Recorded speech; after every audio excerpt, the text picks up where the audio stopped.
Welcome back to another episode of Crowd Control, where we're going to be talking about all things related to crowdfunding, things that are already running, things that are just about starting, and some things that are delivering. Yeah, we're keeping an eye out for all of the great crowdfunding projects that we're excited about, but we'd also love to know what you're excited about. So let us know down in the comments below what's coming up that you're excited about so that we can talk about it in the future. Be sure to like and subscribe so you don't miss our content. But today we're going to talk about the things that we're excited about, and one of those is launching next week. This is Ruination Bloodsworn. This is the expansion, what they call the second expansion, because I guess there was one package Probably with included, the original campaign.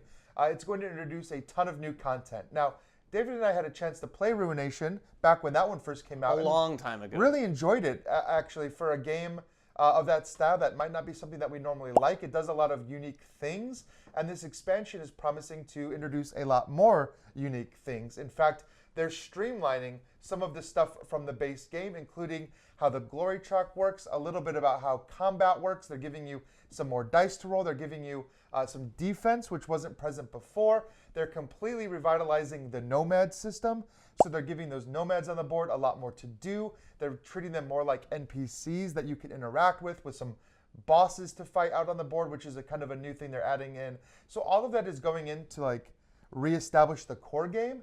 And then on top of that, they're adding in some faction pieces, chieftains and hordes, which sound pretty cool. Like your chieftain, I think, is pretty self-explanatory. You're like leader for your faction that has some unique powers that you have to decide between as you play the game. But then your horde is this new deck, which is going to be kind of linked to your faction. You're going to flip it over and flip over these cards, and they're going to have unique effects and give you rewards and things like that. So it sounds like they really are trying to make the best version of Ruination possible. Yeah, I mean, and it is also a really gorgeous game for a game of this ilk. If you like these kind of games, that's one thing. Even if you don't, though, you definitely want to check this out, see if it's something for you.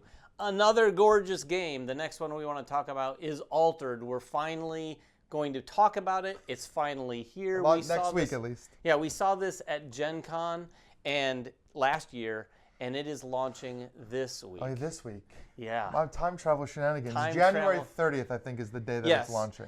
This is a collectible card game. I don't know exactly what they're calling it because this is going to break the mold in a lot of ways for card games, competitive card games like this. It is a gorgeous looking game where you're going to be competing 1v1. You're going to be buying new packs of cards. But the interesting thing here is, and this is going to be down the road even beyond the Kickstarter, there's going to be this digital element, and I don't mean an app, but there is an app, but not an app for gameplay. Right. There's an app for your card collection because you're going to own these cards digitally, as well as in real life. So if you want to trade a card, you're able to take a card and sell it to somebody via their app, and they get effectively the digital rights, and then they have a print-on-demand system in place so that people can then take those cards that they've bought digitally and just order them individually printed from the source and shipped to them. That is such a unique concept, this idea that you can order your cards, because what that allows them to do, and this is something that they've teased a little bit, is that you can earn different borders and styles and things like that, and that when you print foil versions, and that when you print your cards off, they will come with all of those upgrades that you've earned from playing the game. And they said potentially, what I've been hearing is that they could even use these as rewards for tournaments or like competitive play, that you might earn some special styles and things like that. That's a really cool premise. Yeah, this has been a very evolving game even since we got an early look at it last Gen Con. Yeah. So it'll be really interesting to see what the campaign holds. The game itself is kind of interesting. Like I said, it's a 1v1, but instead of like attacking and health and things like that, there's this track between the two players, and you both start with 2 tokens on each end of that track, and you're basically trying to get your 2 tokens to meet one another, not necessarily in the middle. So you could do things to move one of them really far and the other one very little. Style.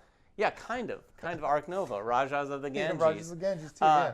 And that's going to be the winner of the game. I had a chance to actually play a full demo of this game, and it was a really sort of fresh take, and not to mention, it is from the designer of Seasons, one of my favorite games of all time. And it also graphically, you know, the illustrations and artwork have that sort of Seasons vibe mixed with, I think, kind of a Riot vibe.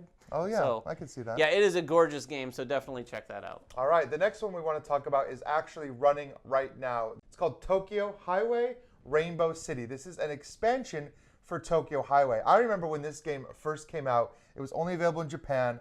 Everybody was fighting to get it over here so we could play it. It's like a dexterity game where you're stacking these pillars and then stacking roads on top of the pillars in a balancing act to kind of build a highway. And you're trying to get your cars on the highway and keep your cars on the highway and keep them from falling off. Of course, as like any dexterity game goes, you know, somebody's going to knock over the city at some point or bump the highway or knock the cars off. So it's very interesting gameplay. It was very addictive when it came out, and they're bringing it back. So this is your chance to get the base game and the Rainbow City expansion, which adds a ton of colorful new objects. Like there's literally a rainbow, there's a giant cone, there's a little airport. There's all these different objects that you can now use in the city besides the standard, like, you know, columns and sticks that they had in the base game. There's a variety of things that you're using to kind of build your highway system now. They've also kind of introduced better upgraded components. There's a little bit, yeah, a little bit better component-wise. You can get upgrades for that, and a two-player, like dual version of Tokyo Highway that's designed just to be played at 2 players. So there is a ton of content in this campaign. If you don't have the original game, you can get all of it right now. I might look into that. Oh, I think I've never played it. As much as you like Nikojima. Yeah, right. I've heard this game compared to that often. I've also, do you remember the game River Dragons? No, I don't. Oh, that's the only one I played, and it has a similar thing where you're using these sort of spools and then putting like little sticks, flat sticks in between them. Men at Work did that as well a little bit back when that was hard but to I've find. never played this one. This is a great chance to get it. Then that Rainbow expansion just looks like a lot of fun. It adds a bunch of pieces. So we do have a couple more. We have some projects that were actually delivered to us within the last week. But before we talk about that, we want to introduce another guest on the channel. This is Karl from Purple Moose Plays Games. Hey guys, Karl from Purple Moose Plays. As you can probably tell from the shelf behind me, I happen to be a very big fan of the Japanese publisher Uchibakoya, as well as the Japanese designer Totsuka Chuo. And in my collection, I have a lot of games from both of them, including some games that they worked on together. Well, there's still one big hole in my collection that does happen to be one of these games that they worked together as a team to design, and that game is Ostia. Ostia originally hit Kickstarter last January, but unfortunately I completely missed out on it because at the time I hadn't really heard about either of them. And Ostia is a sort of mid-weight crunchy Euro that's heavily inspired by Trajan that centers around this really cool Mancala mechanism sort of representing the harbor. And on your turn, you're going to take all of the ships from one location in that harbor, gathering a number of resources equal to the number of ships you've removed of a resource type that's associated with that location. And then in Mancala fashion, you're going to be placing those ships down one by one around that harbor, and wherever that final ship gets placed is the action that you activate for that turn. And these actions are going to allow you to do things like explore the water for resources, building new ships, building new buildings in your harbor that upgrades these abilities and actions that you're taking, and then collecting these resources to ultimately sort of fulfill contracts and improve your reputation in the area. Ostia, again, is a game that I've been searching for a really long time, and having come from Japan and been a Kickstarter game, it's one that's been really, really difficult to find. But luckily for me, and hopefully for all of you, there is a new expansion for this game, Ostia Pirates, that is coming to Kickstarter very soon. There's not a whole lot of information out about this game yet, but it looks to add pirates on the sort of sea routes, blocking your way, forcing you to fight them off. Again, in true Uchibakuya style, the wooden components that are being added in this expansion are wonderful. They're gorgeous looking, and I can't wait to have those on my table. But more importantly, this means another opportunity for me to finally get my hands on the base game, and I am extremely excited to make that happen. Again, Ostia Pirates, with the original game being reprinted as well, is set to hit Kickstarter February 27th. If you're a big fan of sort of mid-weight crunchy Euros and something like Trajan with a cool Mancala mechanism is something you might be interested in, I strongly recommend you check out the campaign. Thanks, Karl. And the last segment we want to talk about are some things that have delivered. Yeah. In fact, we're saying this because these just delivered, or they're delivering to everybody, but we got our hands on a couple copies. One of them is Dune, The War for Arrakis, and the other one is Agonia.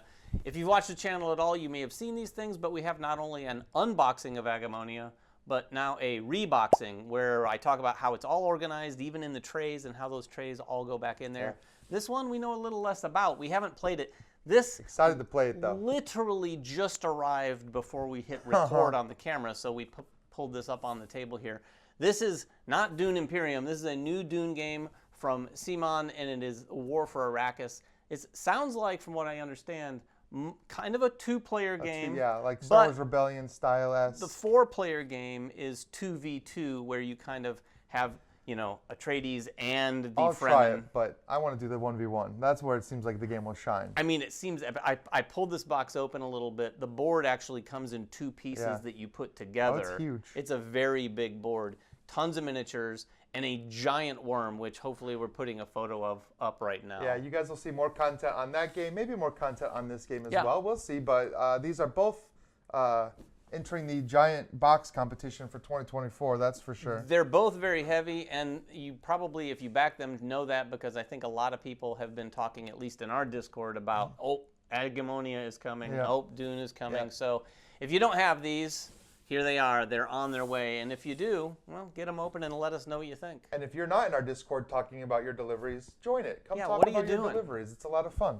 Yeah, so that is what's going on in crowdfunding. If you have any questions or comments, or like Ryan said earlier, any campaigns that you know of that we haven't talked about, let us know in the comments below. And of course, until next time, make sure everyone has fun at the table, and we'll see you then.